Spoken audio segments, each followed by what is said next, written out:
হয়তো এই নোংরা একটা চলছে, এই বিষয়টা আপনি প্রশ্ন আমার দ্বিতীয় নম্বর প্রশ্ন করা হচ্ছে। এর মধ্যে অন্যতম কালকে একটি মামলা হয়েছে, অন্যতম ভিকটিম হচ্ছে ডক্টর নূরে আলম।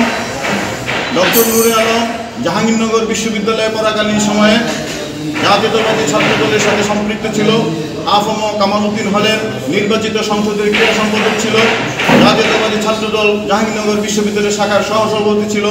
1991 সালে জাতীয়তাবাদী ছাত্রদল সোনারগাঁ থানা শাখার সম্মেলন করা হয়েছিল। সেই সম্মেলন প্রস্তুত কমিটির উনি আহ্বায়ক হিসাবে অত্যন্ত সফলভাবে শাহ আলম মুকুলকে সভাপতি, ফারুক আহমেদ তপনকে। বিএনপির রাজনীতি করার কারণে আমরা চরমভাবে অবহেলিত ছিলাম এবং আমাদেরকে একেবারেই আলাদা করে রাখা হয়েছিল। এই 16 বছর পরে বাংলাদেশের দ্বিতীয় স্বাধীনতা অর্জনের পরে যেখানে আমাদেরই সবখানে নেতৃত্ব দেওয়ার কথা, সেখানে এই নেতৃত্বকে বন্ধ করে দেওয়ার জন্য একটা কুচক্রী মহল তারা ব্যক্তিগত হীন স্বার্থে এই মামলাটি দিয়েছে।